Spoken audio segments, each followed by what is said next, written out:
Okay, there we go.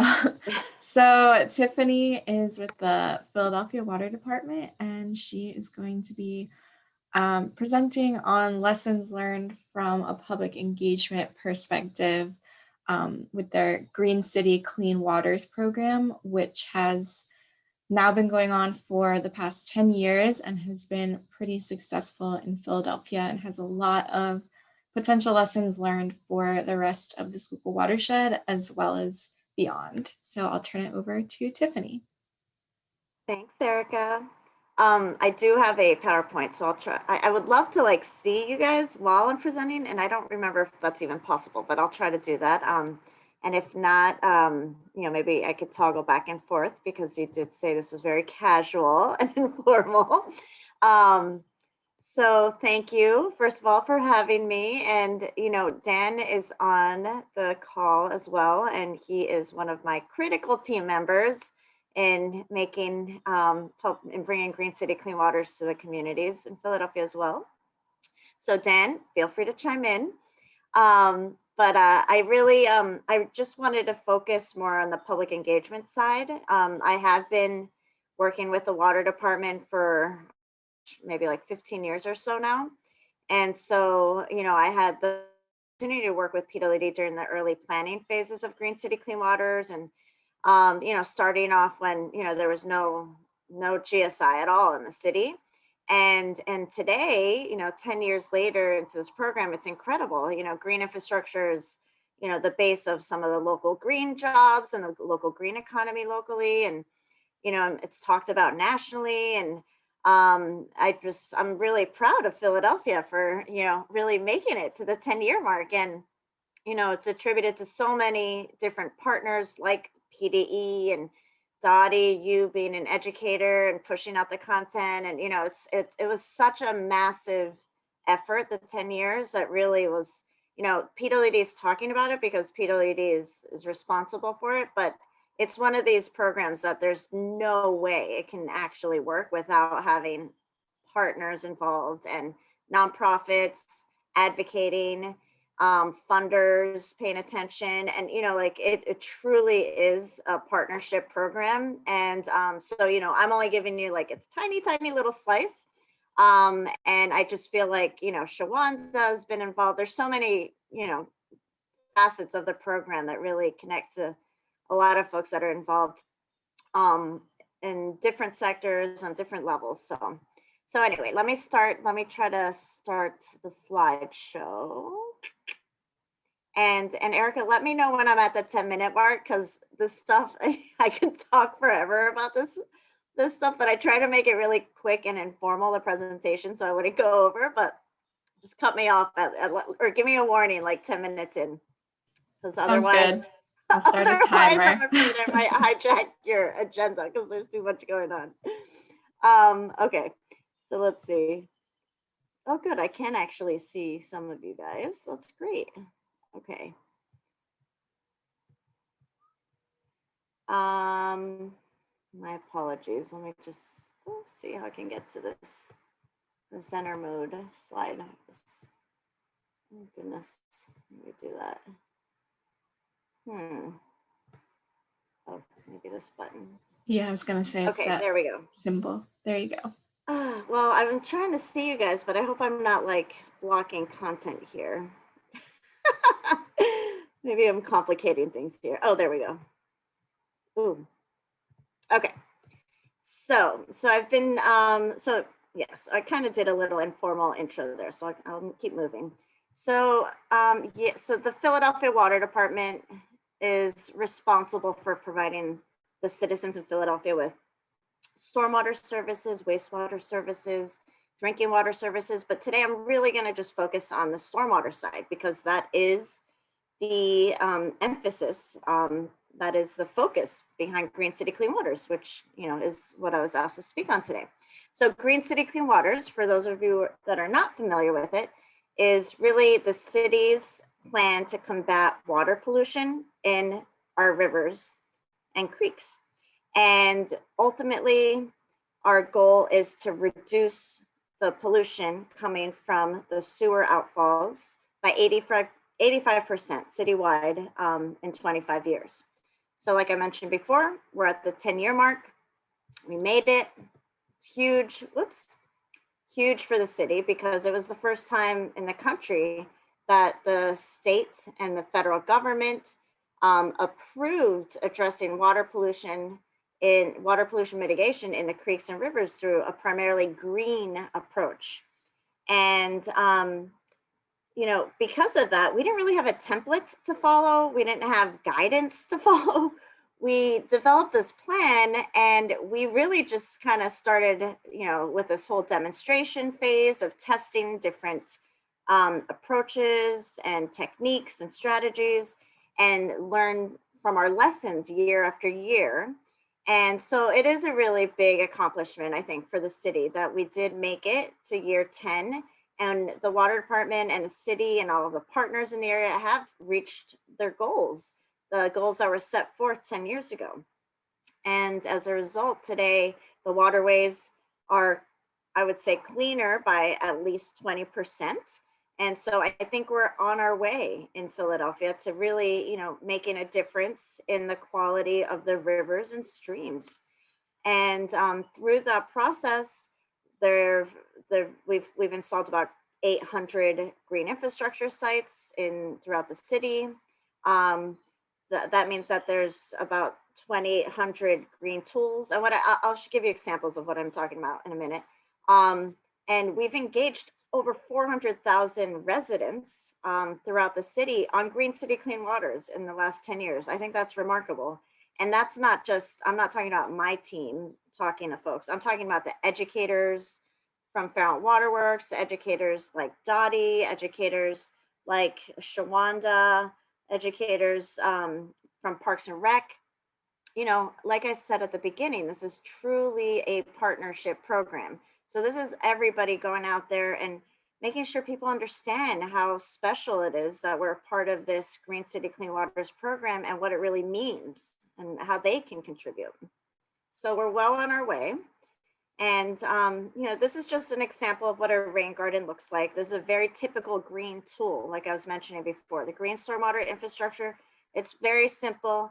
It's basically collecting rainwater at a low point and holding that rainwater underground.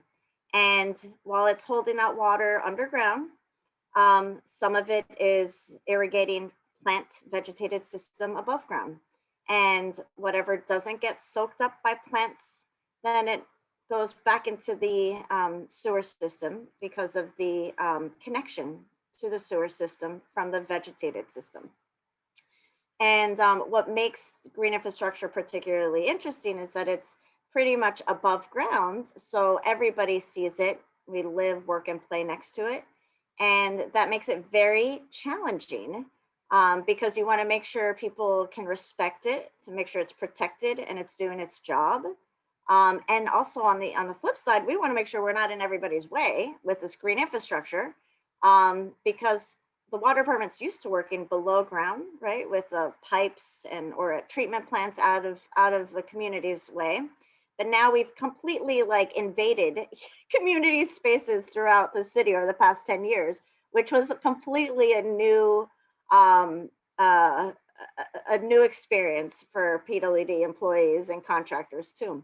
So it was a very big challenge, and it really required us, the water department, to invest in public engagement and communications and creative strategies like never before, because there was so much communication happening now with communities.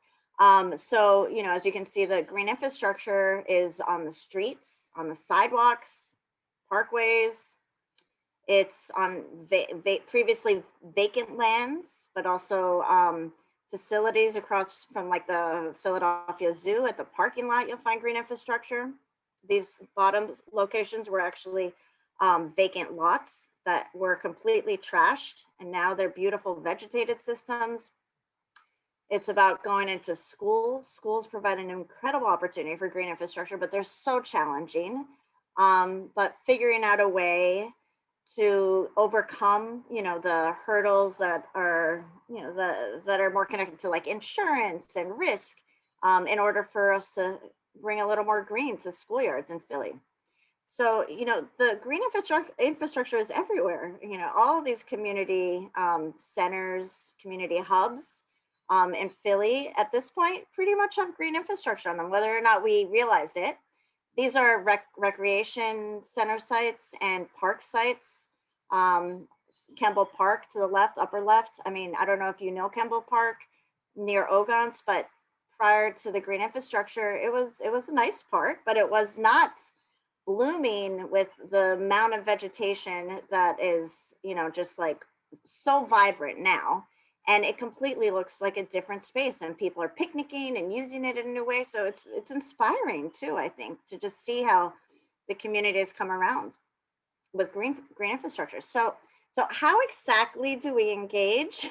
So we do a multitude of things on the public engagement team, and working with the water department, the other units and other teams. There's so many different groups within the water department that support each other.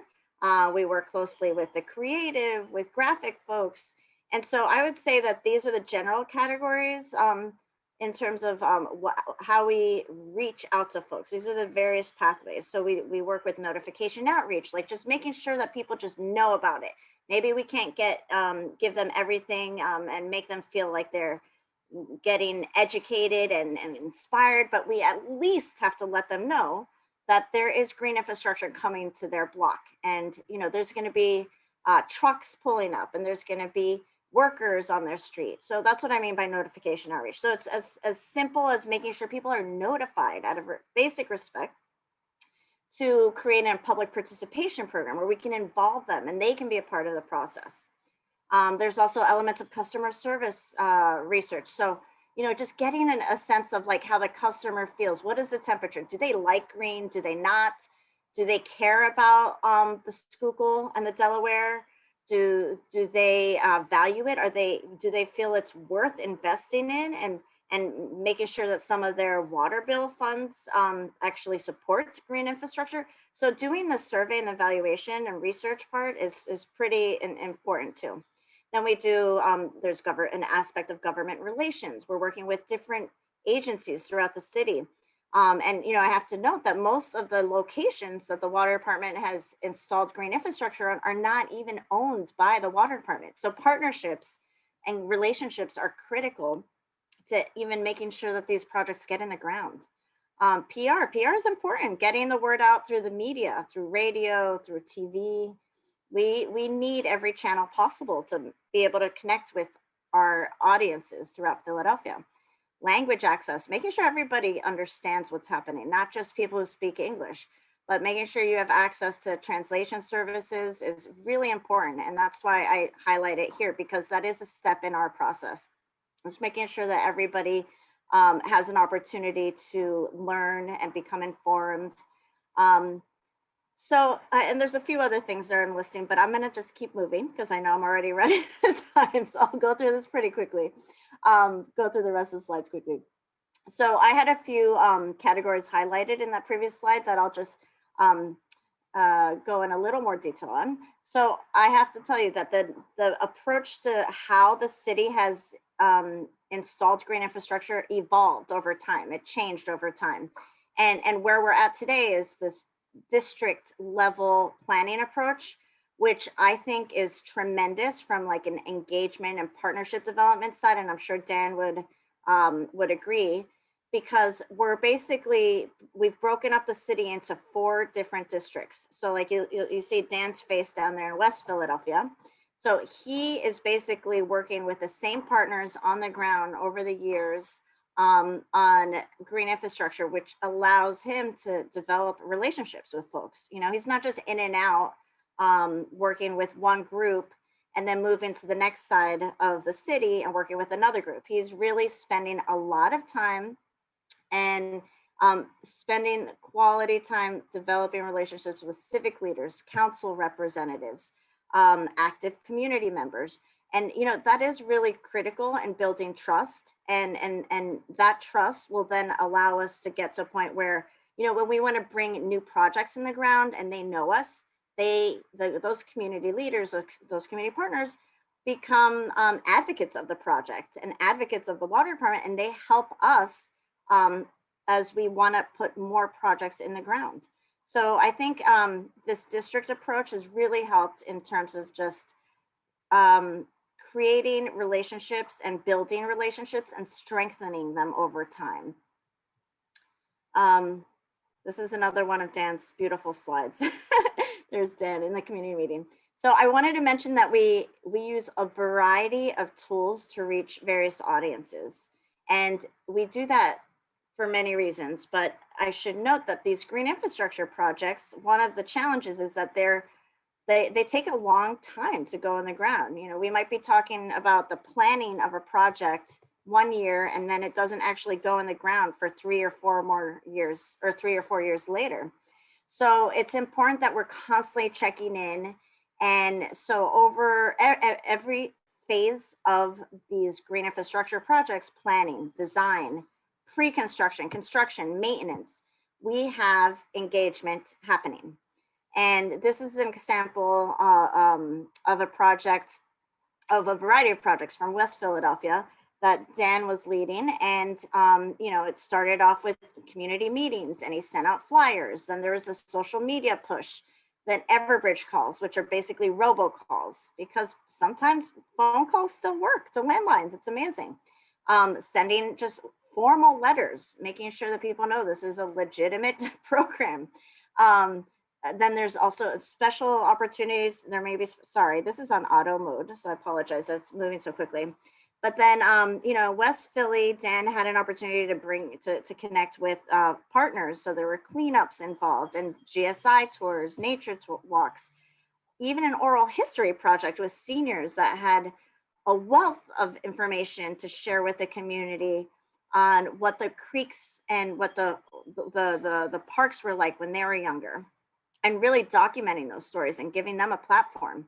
An Esri story virtual tour, so storyboard virtual tour. So creating a new tool online to give people another way to see what's coming.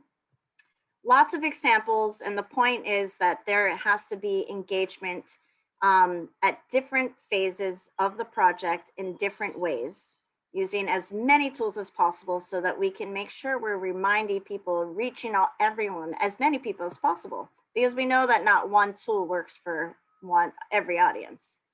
So incentivizing public participation. This is also a big one. You know, I think it's really important that if we expect people to respect the green infrastructure, we really need to think about what we're going to give them to motivate them to be a part of it. Kind of like I was talking about the scavenger hunt to get my daughter hiking. You know, we got to give people jobs. We got to give people grants. We got to give people an something like a carrot to make sure that they're involved, to get their attention.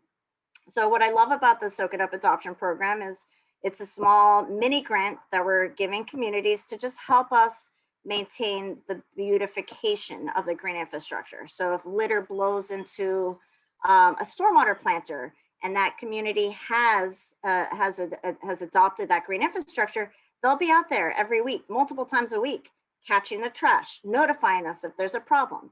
Even though the water department is responsible for the maintenance contractors may not get out there except for maybe twice a month, if we're lucky. So if community members who have their eyes and ears open all the time in their neighborhood and they see the green infrastructure getting trashed, they're going to be the first ones that are going to see it, catch it, and notify us. So having those allies on the ground is critical. And the only way we can really guarantee that happens is if we're giving them grants, right? If we're giving them something to help them build capacity locally and help them feel motivated to be a part of the process. Likewise, there's Rain Check. And Rain Check is an interesting program as well, because we're basically giving residents a break on financially so that they can landscape their own properties with stormwater features, with green infrastructure at a reduced rate. And by partnering with residents, we're not just giving them an opportunity to just landscape their property and manage stormwater runoff, but the whole process is so involved in terms of making sure that the residents understand why we're doing it, that by the time that resident finishes the process and has that installed infrastructure on their property, they are huge cheerleaders of the program of green infrastructure. And so when we're coming through their neighborhood with the public projects, these folks are the cheerleaders of the green infrastructure, and they're talking up green infrastructure. They're saying, the water department helped me put a rain garden on my property, and a rain garden has beautified my space, and how great would it be to have a rain garden like that at the park across the street. And those are the folks that'll come out and advocate for us in the community meetings. So it's kind of like, we're helping them, they're helping us, and having those incentives in place, I think, are really critical to making a difference with Green City Clean Waters and making sure communities we have the buy-in from the communities. I'd also say, thinking creatively, I know you guys as the education committee are probably the most creative folks in every organization that you represent. So I feel like I'm pretty much preaching to the choir here, but I have to say, I just feel like when we involve art or music or poetry or anything that's not data or a published report, we really connect with people in a new way. And we are able to then bring a new audience to the conversation. And not only that, but, I feel like they end up respecting us in a different way than if we're just showing up in a community meeting and doing a PowerPoint presentation. So having had the opportunity to work with artists over the last decade and exploring, testing different creative techniques has been very valuable in terms of just like really connecting with folks. And, whether we're doing something with kids, usually our audience, Dan and I usually work with adults, but sometimes kids will show up and, they're just as, obviously they're just as valuable, but I think they're just as helpful as messengers because the parents are also, a few feet away asking questions, or the parents are picking them up and asking them what they did. But the art process is really something that I would love to see more with utilities. And it doesn't have to be expensive murals. I'm showing you pictures of these great murals. But it could also be very simple. I mean, we could, for municipalities that don't have a lot of funds, there are so many different things you can do. I mean, you could just reuse cardboard, get an X-Acto knife, spray paint, or water soluble solutions, and just use artwork on your sidewalk, and it costs less than $5. So there are different ways to do things, and I think as long as we're exploring and pushing ourselves and pushing utilities and our partners to just like think big, think different, think creatively, get outside of the box, I think it's important because it'll help us kind of show that we actually can, create a newer space for conversations that opens people up in new ways. And I think that goes really far in helping us build support and trust in communities. So that was my very quick version. I did have to tell you that Dan and a few other folks from my team have done an incredible job memorializing the past 10 years through a new series of videos, blogs, new websites, social media kits. So I'm going to share all of that information with you after. We'll do that. Either maybe I'll send everything to Erica, or maybe Dan can help me send it through the chat right now. But I just want to ask you to help us spread the good word with all of our great new resources commemorating the past 10 years, because we all need to be proud of this. This is not something that's just about the water department.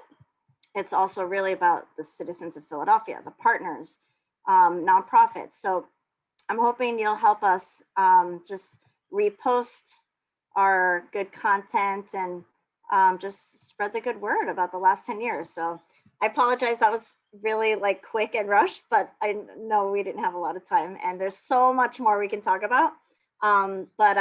Yes, I don't want to hijack the meeting anymore, but I'm happy to answer questions after the next speaker.